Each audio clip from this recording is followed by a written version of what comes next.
여러분 안녕하십니까? 반갑습니다. 오늘은 하나님의 말씀을 온유한 자라는 제목으로 보도록 하겠습니다.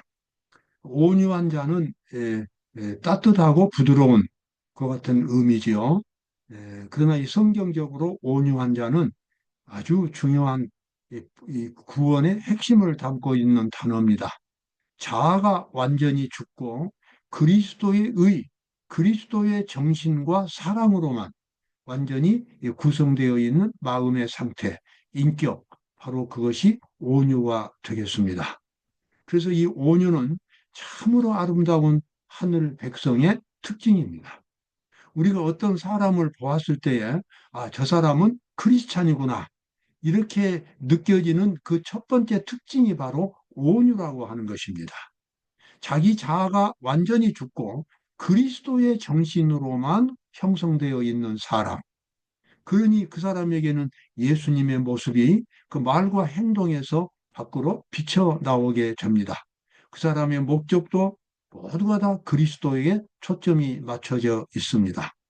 그래서 너희는 세상의 빛이라, 너희는 세상의 소금이라 하는 이와 같은 예수님의 당부는 바로 그리스도의 그리스도의 정신을 마음에 깊이 경험하고 그래서 그것을 나타냄으로써 온유한 자가 됨으로써 그와 같은 예수님의 그 당부가 이루어질 수 있다는 것을 우리가 여기서 배울 수 있지요. 예수님은 그래서 온유에 대해서 대단히 강조를 많이 하셨습니다. 천국 백성의 기본 자격이 바로 온유가 되겠습니다. 자, 부당한 대우를 받으면서도 참고 온유한 태도를 보이는 것은 이방인들이나 유대인들이 귀하게 여기는 특성이 아니었다 그랬죠. 우리 그리스도인에게는 온유가 이처럼 중요한 것입니다. 세상 사람들은 참 막말로 말하면 바보가 됐다. 바보처럼 됐다. 좀 모자란다. 이렇게 생각할지도 모릅니다. 자기 주장을 내세울지도 모르고 당하면 당하는 대로 끝나고 돈을 안 주면 못 받은 대로 끝나고 그리고 어떤 나쁜 짓을 해도 복수하려고 하지 않고 이와 같은 태도가 바로 그리스도인의 모습입니다. 그래서 이방인들이나 유대인들은 이런 것들을 별로 귀중하게 생각하지 않았지만 예수님의 말씀에는 이 온유가 하늘 백성들의 기본적인 자격으로 그렇게 말씀을 하신 것입니다. 산상보훈 14쪽에 나와 있는 말씀입니다. 예수께서는 온유를 천국에 들어가는 첫째 조건으로 삼으신다. 그분의 생애와 품성 속에는 이 귀한 덕성의 거룩한 거룩한 아름다움이 나타나 있다.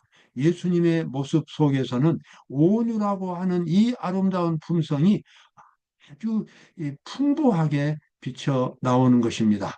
그래서 예수님을 바라본 사람들은 그분 앞에서 정말 마음이 따뜻해지고 그리고 행복감을 느끼고 그런 사람들이 아주 많았습니다. 예수님의 모든 말과 행동에는 자아가 없었고 인간적인 것은 없었고 모두가 다 하나님 아버지의 그 본성의 특징이 나타나 있었기 때문에 사람들은 예수님을 통해서 하나님 아버지를 볼 수가 있었습니다. 그와 같은 예수님의 모습은 오늘 우리의 그러한 특징이 되어야만 하겠습니다. 가정에 나타나는 그리스도의 온유는 집안 식구들을 행복하게 해주고 다툼을 방지해주며 화를 내며 대답하지 않게 해줄 것이다. 아멘. 그렇습니다. 우리가 아침에 진심으로 예수 그리스도를 마음속에 영접해 드린다면 우리는 하루 종일 예수님의 이 특징, 온유, 이게 자아는 완전히 죽고 그리스도만이 살아계시는 그 아름다운 모습을 나타낼 수가 있을 것입니다. 이러한 일들은 특별히 아침에 개인적으로 예수님을 만나는 시간에 경험할 수 있습니다. 아주 풍부하게 경험할 수 있습니다.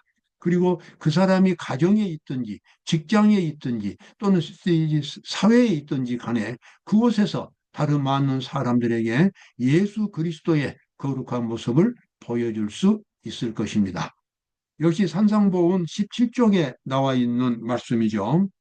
원수진 자에게 복수하기 위해 고민하는 것보다는 무고를 견디는 것이 훨씬 낫다. 그래서 무고라고 하는 것은 근거가 없는 모함입니다. 근거가 없는 비난들입니다. 무고를 견디는 쪽이 훨씬 낫다. 증오와 복수의 정신은 원래 사단에게서 나온 것이다. 그러므로 그 정신을 품는 자에게는 불행이 초래될 뿐입니다. 왜 그렇습니까? 증오와 복수의 정신은 바로 죄가 되기 때문에 그렇습니다. 이러한 정신을 품고 있다는 것은 죄를 품고 있다는 것이고, 그리고 죄는 틀림없이 파멸과 죽음을 가져옵니다. 그래서 이러한 불행을 막기 위해서는 내 자아가 온전히 주님과 함께 십자가에서 못 박혀서 없어지는 경험을 우리 매일 아침마다 예수님 앞에서 가져야만 되는 것입니다.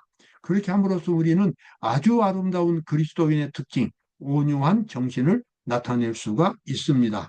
세속적인 근원에서 나온 행복은 그 행복을 이루어주는 다양한 환경과 마찬가지로 변하기가 쉽습니다. 그러나 그리스도의 평화는 변하지 않는 영속적인 평안이 됩니다. 자, 건강하고 돈이 있고 그리고 세상 일이 잘 되고 이렇게 할 때는 사람이 거기서 얻어지는 평안은 언제 깨질지 모르는 평안입니다. 반대로 예수님의 정신을 배우고서 얻은 평안, 즉 예수님의 그 온유하심을 실제로 자기도 경험해서 그것을 간직하게 된다면 어떤 환경에서도 평화를 누릴 수가 있고 그 평화는 깨어지지 않는다고 하는 것입니다. 예수님이 그와 같은 평화를 경험하셨습니다. 그러나 그리스도에 대해 배운 사람은 이기심과 교만과 지배욕을 멀리한다. 그리하여 심령 속에 안정이 깃든다. 자아가 심령의 지배 아래 굴복하게 될 것이다. 자아가 죽고 그리스도께서 살아계시는 그러한 경험을 우리가 열심히 한다면 우리는 진정으로 마음속에 평화를 누릴 수 있을 것입니다. 제가 이렇게 설교를 하지만 이것이 얼마나 어렵다는 것을 저는 알고 있습니다. 그러나 중요한 것은 실패했을지라도 포기해서는 안 되는 것입니다. 또 하고 또 하고 또 시도하고 바로 그것이 구원이고 영생에 이르는 믿음입니다. 실패해서 그것을 포기한다면 가장 좋아한 대상은 바로 사탄입니다. 예수님은 실패했더라도 다시 시작하라고 그렇게 말씀을 하십니다. 수고하고 무거운 짐진 자들아 다 내게로 오라. 내가 너희를 쉬게 하리라. 나는 마음이 온유하고 겸손하니 나의 멍에를 메고 내게 배우라. 그러면 너희 마음이 쉼을 얻으리라. 마태복음 11장에 나와 있는 말씀이지요. 그 말씀 대단히 중요합니다. 예수님은 우리가 온유하겠다고 결심하고 약속을 했지만 그러지 못한 시간이 많이 있다는 것을 알고 계십니다. 우리가 그만큼 죄에 숙달되어 있고 이기심에 지배를 당하고 있기 때문에 그렇습니다. 그러나 그것이 안 된다는 것과 어렵다는 것은 다른 것입니다. 내가 그리스도처럼 온유한 정신을 가질 수 있는 것은 안 되는 것이 아니라 어려운 일입니다. 진심으로 또 예수님께 마음을 드리고 또 그 다음에 또 예수님께 마음을 드리고 노력한다면 점점 더 예수님의 형상으로 변해가는 자신의 모습을 보게 되고 그 모습과 함께 마음속에 구원의 확신과 평안이 찾아오게 됩니다. 그리고 하나님께서 늘 함께 하시는 복된 사람으로 변할 수가 있습니다. 그런 사람들은 사업이 실패했어도 아직 기도가 응답이 되지 않았어도 마음속에 기도가 응답된다는 자신감을 가질 수 있습니다. 그리고 계속해서 기도할 수 있고 다른 사람들에게 하나님을 소개해 줄 수 있습니다. 얼마나 바람직한 그리스도인들입니까? 우리 모두는 예수님을 마음속에 영접함으로 이러한 온유한 정신을 끊임없이 개발해낼 수 있습니다. 자, 산상보훈 14쪽에 나와 있는 예수님에 대한 말씀이지요. 아버지의 영광의 광채이신 예수님은 하나님과 동등됨을 취할 것으로 여기지 아니하시고 오히려 자기를 비어 종의 형체를 가져 사람들과 같이 되기로 작정하셨다. 아멘. 그렇습니다. 이 놀라운 신비는 우리 모두에게 영원한 신비가 될 것입니다. 온 우주를 창조하신 하나님이 비천하고 비천한 이 죄인들의 모습으로 이 땅에 오셨다는 사실과 그리고 죄인들의 죄를 대신 담당하시고 십자가에서 죽으셨다는 사실은 우리로 하여금 끊임없이 용기를 갖게 하고 우리로 하여금 늘 새롭게 출발하도록 만들어 줍니다. 그리고 어떤 환경에서도 하나님의 사랑을 의심 없이 받아들이고 나의 모든 것을 그분께 의탁할 수 있는 믿음의 근거가 됩니다. 왜냐하면 이처럼 타락하고 비천한 나를 위해서 그분이 돌아가셨기 때문에 내가 어떤 실수를 하더라도 이것은 실수를 범하라는 이야기가 아닙니다. 오히려 실수를 범하지 않습니다. 혹은 혹시라도 실수를 범했더라도 지체 없이 다시 예수님을 바라보면서 새롭게 출발할 수 있는 것은 나의 모든 허물과 죄를 그분이 다 이해하시고 담당하시고 그 죄값을 지불해 주셨다는 데서 우리는 그 근거를 찾을 수가 있습니다. 여기 나와 있는 말씀대로 예수님은 하나님과 동등됨을 취할 것으로 여기지 아니하시고 오히려 자기를 비워 종의 형체를 가져 사람들과 같이 되기로 작정을 하셨습니다. 우리는 예수님의 그 사랑 안에서 언제든지 새롭게 출발할 수가 있겠습니다. 아버지의 영광의 광채이신 예수님은 하나님과 동등됨을 취할 것으로 여기지 아니하시고 오히려 자기를 비어 종의 형체를 가져 사람들과 같이 되기로 작정하셨습니다. 죄송합니다. 잠깐 화면이 바뀌었습니다. 자, 그 다음 화면 보겠습니다. 산성보음 14쪽에 나와 있는 말씀입니다. 그분의 태도에는 고집이나 냉혹함을 나타내는 것이 아무것도 없었습니다. 그분의 신성한 존엄성에는 모든 사람을 당신께로 이끄는 온유와 겸손이 혼합되어 있었습니다. 정말 예수님을 향하여 앙심을 품거나 복수심을 계속 간직하고자 결심한 사람 빼고는 누구든지 예수님을 바라보면 그 인격적인 아름다움에 매료됩니다. 정말 예수님 앞에는 늘 포근함이 있고 그리고 행복이 있고 마음의 확신이 있고 하나님의 사랑이 깊이 느껴지는 그런 분이었습니다. 그래서 그분의 태도에는 고집이나 냉혹함을 나타내는 것은 아무것도 없었습니다. 왜냐하면 예수님은 자기 자신을 완전히 다 비우시고 하나님 아버지의 정신으로만 자신을 채우셨기 때문입니다.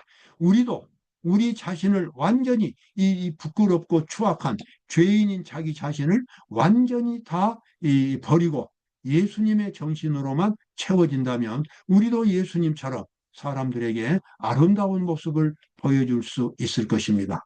그리고 우리 마음속에는 평화가 깃들게 될 것입니다. 예수님은 자신을 비우셨다.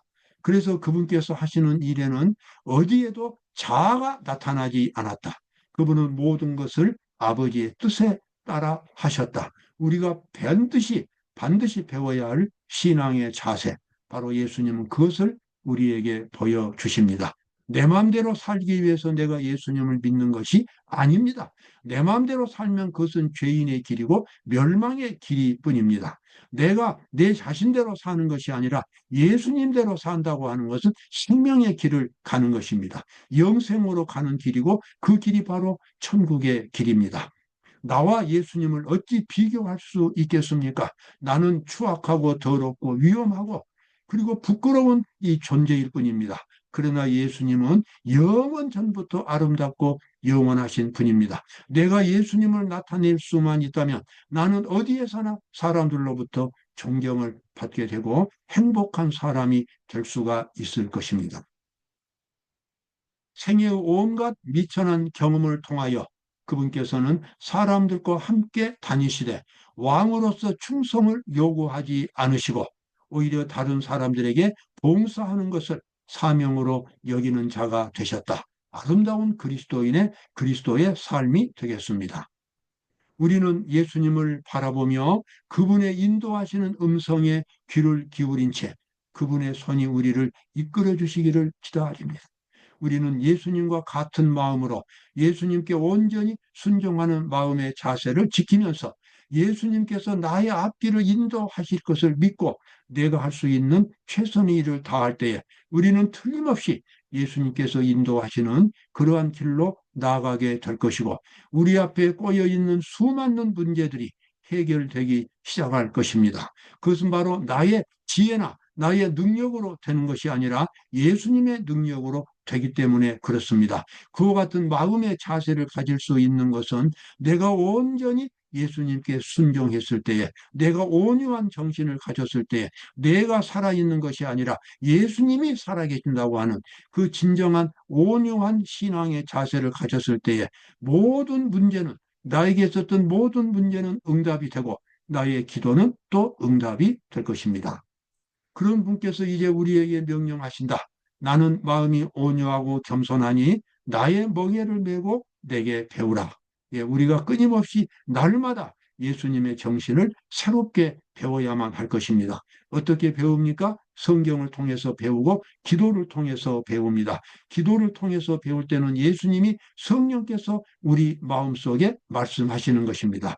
그리고 성경을 통해서 배울 때는 성경 어디를 펴도 거기에 예수님의 모습이 보입니다. 창세기부터 요한계시록까지 성경 전체가 예수님의 정신을 보여주고 있습니다. 예수님의 마음을 보여주고 있습니다. 우리는 그곳에서 예수님의 어떤 분인가를 알게 되고 그분의 마음을 내 마음속에 받아들일 수 있는 것입니다. 설교를 들을 때도 성경 공부를 할 때도 그곳에서 예수님의 마음을 깨닫게 되고 그 예수님의 마음을 마음속에 받아들이게 되어야 합니다. 산상보훈 16종에 나와 있는 말씀입니다.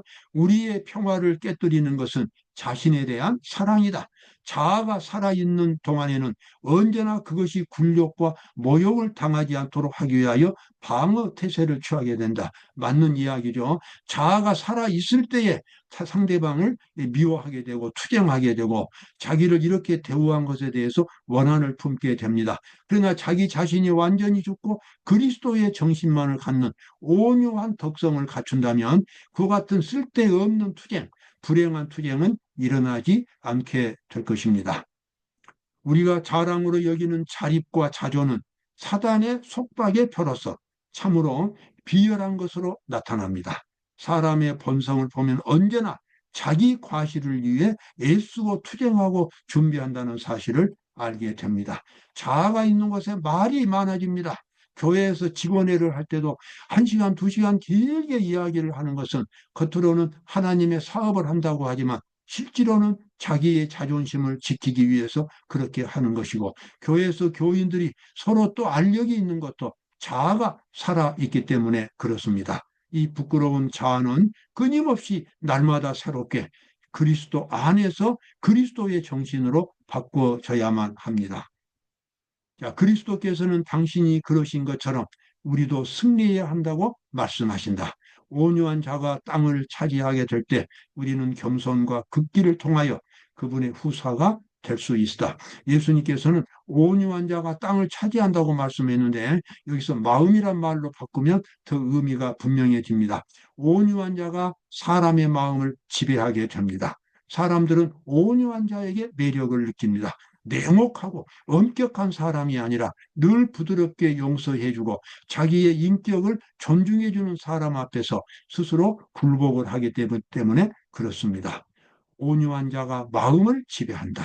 우리는 그 원리를 오늘 다시 한번 확인하게 됩니다. 여러분 오늘도 기쁨이 넘치는 하루를 보내시기 바랍니다. 감사합니다.